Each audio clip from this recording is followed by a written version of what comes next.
Analizamos la coyuntura económica y también cuál es el escenario político que ya se empieza a configurar, pensando en lo que de a poco va a ir recalentándose, ¿no? Que es el periodo preelectoral rumbo a las elecciones presidenciales del año próximo. Y para analizar este contexto ya nos acompaña Edgardo Moreno, periodista especializado en política y economía, un amigo de nuestro programa. Así que Edgardo, un gusto realmente. Hola, Ariel, ¿qué tal? Gracias, Edgardo, por la ganas. Bien. Bueno, Roberto comenzó un poquito haciendo un análisis de lo que fue la presentación de Milei frente a empresarios, en donde ratificó la marcha del rumbo económico, criticó a aquellos periodistas o empresarios también, que intentan instalar un escenario de crisis o de empresas que se cierran o pérdida de puestos de trabajo. Pero bueno, en la realidad uno ve ambas cosas, que puede haber sectores que andan bien, pero también se palpa esa sensación de falta de que la economía arranque. ¿Qué lectura haces de este contexto que tanto influye en la política? Bueno, antes que nada haría una aclaración. Yo comparto el criterio que decía recién Jornet sobre los modales, los términos, las formas de expresarse de un presidente. Yo creo que hay formas mejores que las que tiene el presidente Milei. Es un viejo debate que viene desde su época de preelectoral incluso. Que lo cambió en algunos momentos cuando tenía que agradar un poco. Tarde o temprano se brota de vuelta. Sí, tal cual. Sí. Bueno, digo, pero yendo no a la forma sino al contenido, creo que me parece legítimo que el presidente intente empujar el carro de la gestión, mostrar un escenario a futuro favorable para la población, intentar relegitimar los avances de su gobierno. Pero creo que también es importante ponerlo en el contexto de los datos reales de la economía. Hay algunos datos que él manifiesta que son ciertos, otros que los maquilla un poco y otros que no son ciertos. ¿Cuál es el que es cierto? Él dijo, había hecho un pronóstico de que íbamos a llegar a agosto con una inflación que empiece con 0, ¿no es cierto? Claro, sí. Cuando hablamos de inflación argentina hablamos del índice de precios del consumidor. O sea, no el índice de precios mayoristas. Claro. El índice de precios mayoristas efectivamente ha llegado en agosto. Que después tiene su influencia. Es bueno que haya llegado con 0, porque claro, eso obviamente debería tener un arrastre después sobre el precio de los productos en las góndolas. Pero no era exactamente lo que el presidente había prometido y él lo sabe. Por lo general el discurso político viene siempre teñido de exageraciones, de hipérboles, ¿no? Hay otros datos con los cuales el gobierno sí puede revertir algunas de las críticas que tiene. Había mucha expectativa sobre la difusión del estimador mensual de actividad económica, que es como un proxy del PBI, es decir, un anticipador del crecimiento general de la economía.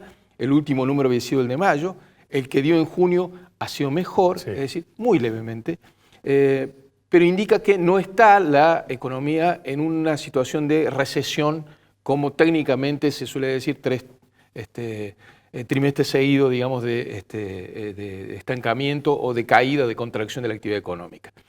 Esto para los que dicen que hay una crisis generalizada del modelo, me parece que en eso el presidente tiene para defender que esto no existe y que el rumbo del ordenamiento macroeconómico, de los números generales de la economía y de la estabilización de los precios, que tiene serrucho, que tiene picos y valles, en tanto y en cuanto se mantenga ese rumbo, es positivo para recuperar el crecimiento.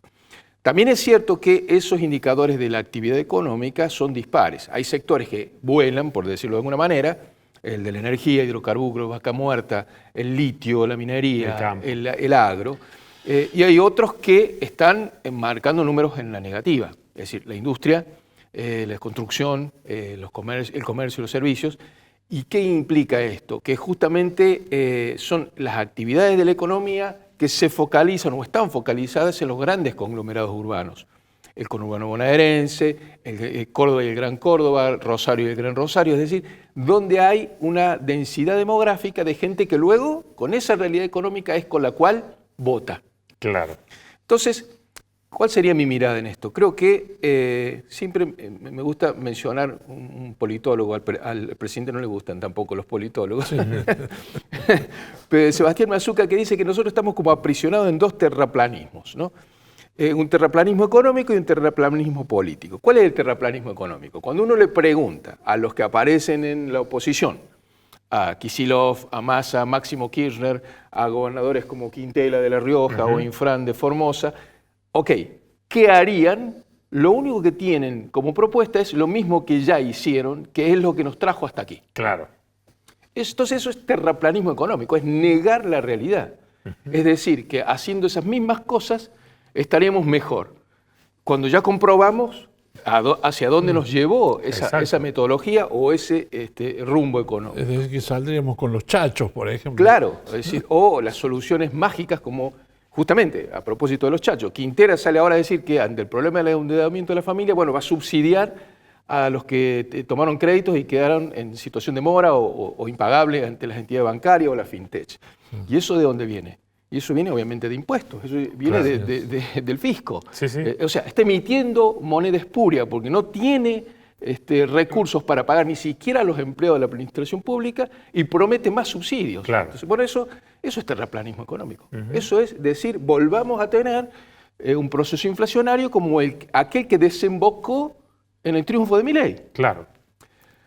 Y el otro es el terraplanismo político. Y yo creo que en muchos sectores del gobierno, y en ocasiones el propio presidente, le afecta también al gobierno, que es negar los efectos del cambio de modelo.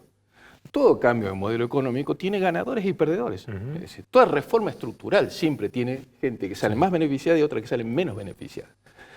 Por eso siempre hay en los programas de estabilización lo que se llama programas de mitigación, de remediación, para ver cómo se atenúa el impacto del cambio de modelo en aquellos que son los perdedores del modelo. Pero eso surge primero de no negar que existen los perdedores del modelo. Existen. Y no es que es solamente destrucción creativa. Rompemos las empresas que no funcionan, que en muchos casos han sido subsidiarias, digamos, de programas financiados por el fisco, y no dar ninguna alternativa de salida. O sea, negar que eso tiene un impacto político. Tiene un impacto político. El presidente, es decir, eso no quiere decir que el presidente no pueda ser reelecto, pero le tiene que explicar y convencer a la población de que tiene un sentido el ajuste que se realiza, que tiene un sentido y un beneficio en el horizonte próximo el cambio de modelo económico, la reforma estructural de la economía. Si eso no se hace, bueno, lo que puede ocurrir, no digo que necesariamente ocurra, pero puede ocurrir que la población, no entendiendo exactamente cuál es el beneficio a futuro, vote en contra del costo presente. Este es, digamos, el otro extremo, el de pretender que la economía funciona solamente por las leyes implícitas de los modelos económicos, sin que eso genere impacto político y la necesidad de estar legitimando, es decir, convalidando, pidiendo el respaldo de la sociedad para que eso continúe. Claro, y también paradójicamente, inclusive el gobierno, o el presidente particularmente, ante aquellas situaciones de empresas que cierran, atribuye la responsabilidad a que no lograron ser competitivos o reconvertirse para adaptarse a los cambios que se están dando en el plano económico. Pero me interesaba lo que vos planteabas recién sobre esta gente que eventualmente pudo haber acompañado al gobierno, no quiere votar a la oposición, pero no encuentra ese estímulo de decir, bueno, acá hay algo, confío nuevamente porque va a llegar el objetivo que ansiamos, ¿no?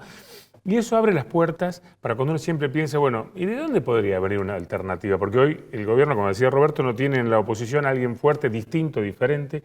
¿Hay espacio, desde tu óptica, para un outsider nuevamente? ¿Debería ser una fuerza política que realmente sea potente porque las anchas avenidas del medio no funcionaron? ¿O estamos como rehenes en medio de dos extremos, digamos? Por naturaleza, los outsiders, yo creo que hay una confusión con esto y que justamente el fenómeno de Milei, que emergió en su momento como alguien por fuera de las estructuras de los partidos que logra colarse, insertarse en el sistema político y ser competitivo y finalmente triunfar, acceder al poder, es como que ha generado una búsqueda permanente a ver por dónde puede saltar la liebre de un outsider nuevo, ¿viste? Bueno, que el pastor Goebbels, que después dice que no es pastor, o que el banquero Brito, o Daniel Haddad, en fin, es decir, alguien que no está en las estructuras actuales de las organizaciones políticas, o de lo que eran las coaliciones políticas, ¿no? O de lo que ha quedado de las coaliciones políticas.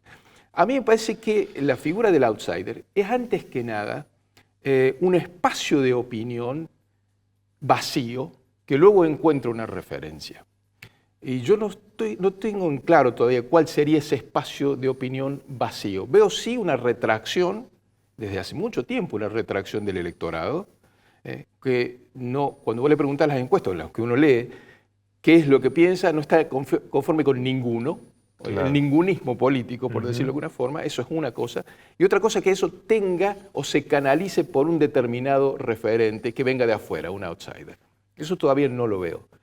Creo que un análisis más o menos detallado de lo que fue el fenómeno Milei, que es el último outsider que apareció, no puede estar desemblocado de lo que era el reclamo generalizado de la sociedad post-pandémica o post-cuarentena, ¿no? Donde las cuestiones de la libertad individual se pusieron muy fuertes, se retroalimentaron en la sociedad como una demanda muy fuerte y que fueron creciendo desde el 2021 en adelante, cuando se salió la cuarentena en adelante. Ya Milei había corrido una carrera electoral como candidato a legislador nacional, ya había emergido y recién después entra en la presidencia. O sea que todo esto que aparece muy en el escenario mediático, de los outsiders que parece que se riegan y nomás florecen, yo sería un poquitito cauteloso, digamos, respecto de eso. Me parece más bien que hay que esperar los resultados del proceso político dentro de los términos de la polarización en la cual hoy está, que me parece que es el rumbo que Milei propone y los que se oponen al rumbo que Milei propone. Exacto, y dentro de los que se oponen al rumbo que Milei propone, Axel Kicillof, Máximo Kirchner, Sergio Massa, y muchos políticos que vos mencionaste que la gente ya conoce y ya sabe con qué modelo nos vamos a encontrar, hoy pareciera que tampoco capitalizan aquellos errores del gobierno, o por lo menos no lo hacen tan manifiestos para capitalizar eso, ¿no? Porque yo creo que la autoridad para capitalizar los errores del gobierno tiene que venir de cuál es la propuesta.